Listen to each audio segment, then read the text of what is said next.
जय श्री राम दोस्तों, कैसे हैं आप। आई हो बहुत ही अच्छे होंगे आप। महावीर हनुमान जी आप पर सदैव कृपा बनाए रखें। दोस्तों, आज हम सुनाने जा रहे हैं कानपुर के रहने वाले सुमित की कहानी के बारे में। कैसे हनुमान जी की कृपा से सुमित के बुरे दिन अच्छे दिनों में परिवर्तित हो गए। दोस्तों, हनुमान जी आज भी कलयुग में अपने भक्तों के कल्याण हेतु विचरण करते रहते हैं। उनको अगर कोई सच्चे मन से पुकारता है तो उनकी रक्षा के लिए जरूर आते हैं। हनुमान जी एक ऐसे देवता हैं जो आज भी अजर अमर हैं। कहते हैं वे भगवान राम की सेवा और भगवान राम के भक्तों के कल्याण के लिए ही पृथ्वी पर अवतरित हुए। ये कहानी सत्य घटना पर आधारित है। इसमें नाम और स्थान बदल दिए गए हैं। तो चलिए कहानी को आगे बढ़ाते हैं। दोस्तों, सुमित एक बहुत ही होनहार लड़का था। बचपन से ही उसकी रुचि पढ़ाई लिखाई में थी और उसका सपना था कि वो एक आईएएस बने। इसलिए वह मन लगाकर दिन रात पढ़ाई करता रहता था। सुमित की आर्थिक स्थिति ज़्यादा ठीक नहीं थी। उसके घर में उसके माता पिता थे। माँ गृहिणी थी और उसके पिता एक रिक्शा चलाते थे, जिससे उनके घर का भरण पोषण और सुमित की पढ़ाई लिखाई का खर्चा चलता था। सुमित के पड़ोसी सुमित की पढ़ाई लिखाई से बहुत चिढ़ते थे और सुमित का मजाक बनाते थे और कहते थे, देखो रिक्शे वाले का बेटा कलेक्टर बनने के सपने देख रहा है। सुमित जब ये सुनता तो उसको बहुत बुरा लगता और वो अंदर ही अंदर बहुत रोता था। सुमित बचपन से ही हनुमान जी की भक्ति करता था और हमेशा दूसरों की सहायता करता था। हनुमान जी की पूजा करना, हनुमान चालीसा का पाठ करना उसकी नित्य दिनचर्या थी। बिना पूजा के वो खाना भी नहीं खाता था। एक दिन सुमित शाम को अपने कोचिंग सेंटर से घर को वापस लौटा तो पड़ोसी राजू ने सुमित को रोक लिया। राजू भी आईएएस की तैयारी कर रहा था और वो एक बहुत बड़े नामी कोचिंग सेंटर में पढ़ाई कर रहा था, लेकिन सुमित एक बहुत ही छोटे कोचिंग सेंटर में तैयारी कर रहा था। राजू ने सुमित को रोका और अपने पड़ोस के अन्य शरारती लड़कों को बुला लिया, जिससे वे सब राजू की हंसी उड़ा सकें। राजू सुमित से बोला, ओ रिक्शे वाले, तेरी इतनी मजाक जो तू हमारी बराबरी करे। तेरा बाप रिक्शा चलाता है और तू भी रिक्शा ही चलाएगा। तभी उनमें से एक लड़का बोला, राजू तुझे पता है ये कौन से कोचिंग सेंटर में तैयारी कर रहा है।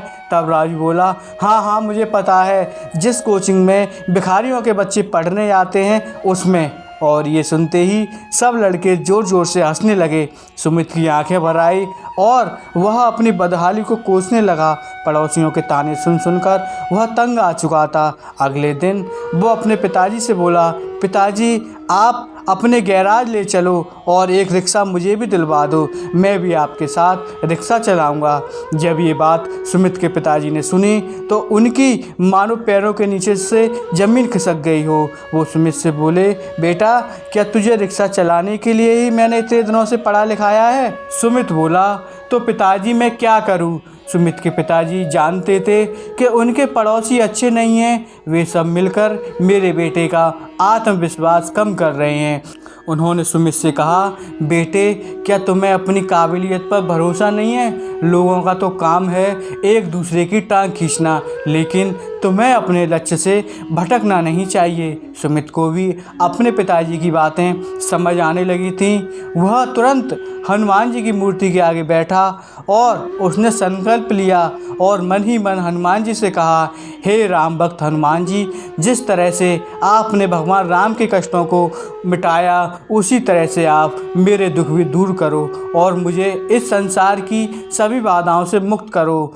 उसने संकल्प लिया कि जब तक आप मेरे संकट दूर नहीं करेंगे तब तक मैं अन्न ग्रहण नहीं करूंगा। उसने संकल्प लिया कि जब तक आप मेरे संकट दूर नहीं करेंगे तब तक मैं अन्न ग्रहण नहीं करूंगा, बल्कि थोड़ा ही फलाहार करूंगा। और उसी दिन से उसने अन्न का त्याग कर दिया और भक्ति के साथ ही आईएएस की तैयारी करने लगा। हनुमान जी कभी भी अपने भक्तों को निराश नहीं करते। अभी 2 दिन ही हुए होंगे। सुमित पैदल चलते हुए घर लौट रहा था बहुत तेज़ धूप थी और उसे बहुत तेज़ प्यास भी लगी थी। वो पानी पीने के लिए नल देखने लगा। तभी उसने देखा कि सड़क से थोड़ी ही दूर पगडंडी पर एक छोटा सा बगीचा है और एक कुआं भी है। वह तुरंत सड़क से पगडंडी की तरफ बढ़ा और बगीचे में जा पहुंचा। उसने बगीचे के चारों ओर नज़र घुमाई, लेकिन उसे कोई भी शख्स दिखाई नहीं दिया। उसने वहीं कुएं के पास पड़ी बाल्टी उठाई, पानी खींचा, पानी पीकर वह वहीं उस बगीचे में कुछ देर आराम करने लगा। तभी अचानक से वहाँ तेज़ प्रकाश उत्पन्न हुआ। प्रकाश इतनी तेज़ था कि सुमित आंखें भी नहीं खोल पा रहा था। फिर धीरे धीरे प्रकाश कम हो गया और उस प्रकाश में से हनुमान जी बहुत ही विशाल रूप में प्रकट हुए। सुमित ने हनुमान जी का ये अद्भुत रूप पहली बार देखा था। हनुमान जी को देखते ही सुमित की आंखों से अश्रु की धारा बहने लगी। वो हनुमान जी के कदमों में गिर पड़ा। हनुमान जी ने सुमित को उठाया और अपना हाथ सुमित के सिर पर फेरने लगे और सुमित से कहने लगे कि तुम्हारी भक्ति और तुम्हारे हट की वजह से विवश होकर मुझे तुम्हारे पास आना पड़ा। और सुमित से बोले कि अगर मेरा भक्त भूखा रहे, दुखी रहे तो मैं ये कैसे देख सकता हूँ। और उन्होंने हवा में हाथ उठाया और 56 भोग से तैयार थाल उनके हाथ में था। वे अपने हाथों से सुमित को खाना खिलाने लगे। सुमित का तो मानो जीवन ऐसा हो गया जैसे बरसों से सूखे रेगिस्तान में तेज पानी की झमाझम बारिश होने लगी हो। हनुमान जी ने सुमित से कहा कि तुम्हारे एग्ज़ाम नज़दीक हैं, तुम अच्छे से तैयारी करो और फिर दोबारा अन्न त्याग मत करना, नहीं तो मुझे अच्छा नहीं लगेगा। मेरा आशीर्वाद हमेशा तुम्हारे साथ है। तुम जब भी संकट में होगे मैं ऐसे ही तुम्हारी रक्षा करूंगा और जो भी भक्त मुझे केवल सच्चे मन से याद करेगा मैं उसकी सभी मनोकामनाएं पूर्ण करूंगा। इतना कहते ही वह उसी क्षण तेज प्रकाश के साथ अंतर्ध्यान हो गए। उसने घर आकर सारी घटना अपने माता पिता को बताई और उस 56 भोग से भरे थाल में से भोजन प्रसाद कराया। उसके माता पिता भी अब अपने बेटे की भक्ति से बहुत खुश हुए और हनुमान जी को मन ही मन सच्ची श्रद्धा से प्रणाम करने लगे। कुछ दिनों बाद परीक्षा शुरू हो गई। सुमित ने अब पूरे मन लगाकर परीक्षा दी और जब रिजल्ट आया तब उसका पूरे भारत में 5वां स्थान आया। सुमित और उसके परिवार का खुशी का ठिकाना ना रहा। उधर उसके पड़ोसी राजू और उसके साथी सब के सब फेल हो गए।